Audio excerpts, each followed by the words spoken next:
Welcome to this explainer. When you look up at the ceiling of your home, it's pretty easy to take for granted what's sitting just a few feet above it. We usually just think of our roof as, well, building materials, some wood, some tar, a layer of shingles, right? But the reality, especially in the Gulf Coast climate of Florida, is far more intense. Your roof is literally a highly engineered frontline defense system. It's locked in this daily, brutal battle against some of the most aggressive environmental forces on the planet. So today, we're breaking down the incredible physics, the unseen engineering, and the systematic failure points of Florida roofing. Okay, let's dive into this with a number, 130. That's not just a suggestion, guys, it's a matter of survival. 130. That is the miles per hour wind speed that roofs in Pinellas Park, Florida are legally required to withstand. To put that into perspective for a second, 130 miles per hour is the equivalent of a Category 3 hurricane. So the engineering protecting your home has to be absolutely precise just to meet this baseline. Here's our roadmap for this explainer. 1. The Gulf Coast climate threat. 2. How extreme weather destroys roofs. 3. Florida's strict building codes. And finally, 4. Repair, replace, and protect. We're going to take a totally logical, structured journey through the chaotic storm of construction physics.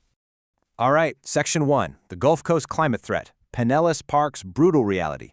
Situated right between Tampa Bay and the Gulf of Mexico, this is one of America's most roof-hostile environments. We're talking constant salt air corrosion and daily violent thunderstorms dropping 2 inches of rain an hour.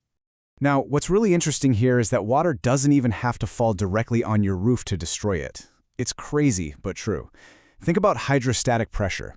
Because of the sandy soil in neighborhoods all across the Gulf Coast, torrential rains just can't drain fast enough.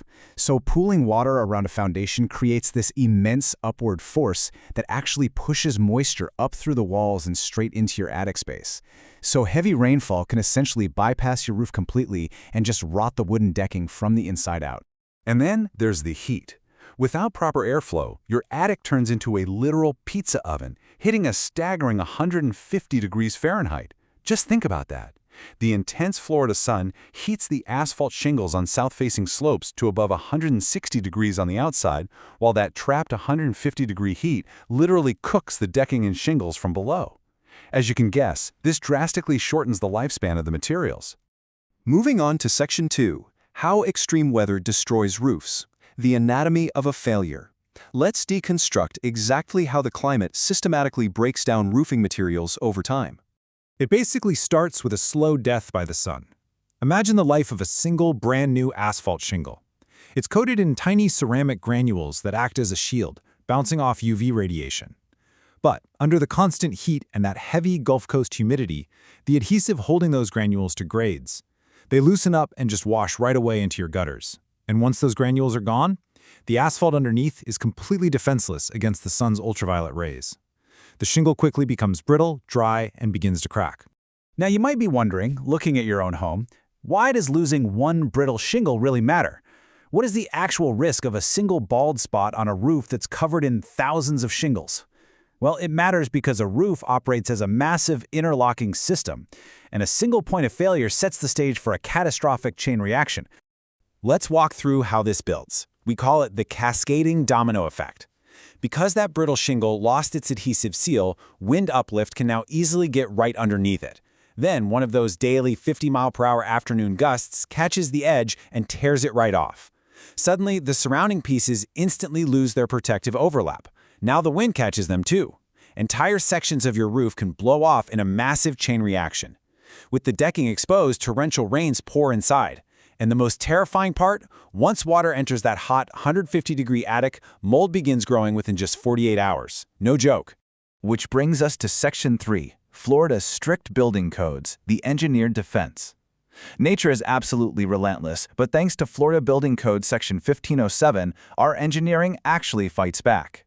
This brilliantly illustrates the evolution. Older pre-1990 standards often used just 4 nails per shingle, budget materials, and totally inadequate deck fastening. It was a recipe for disaster.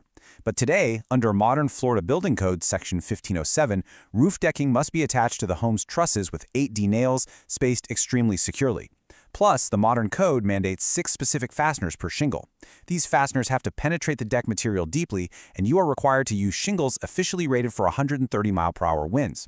This massive engineering upgrade is what stops that cascading domino effect dead in its tracks.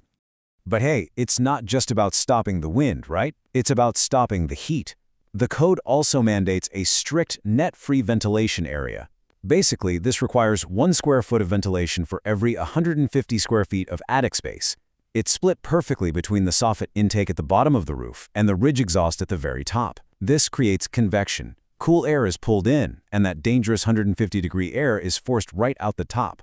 So proper airflow isn't just some luxury recommendation in Florida. It is a vital, mandated engineering requirement to keep the roof from essentially cooking itself. Choosing the right armor is absolutely essential. Let's synthesize the best defensive materials homeowners can deploy. Modern asphalt shingles will last you about 15 to 20 years in this brutal climate, giving you Class 4 impact and 130 mile-per-hour wind resistance. If you decide to upgrade to concrete tiles, you're looking at a much longer 30 to 50-year lifespan with excellent defense against flying debris during a hurricane. And then look at metal roofing. It's a total game changer. Lasting 40 to 50 years, standing seam metal roofs are rated for 140+ mile-per-hour winds. They shed water perfectly, and they highly resist both salt air corrosion and algae growth.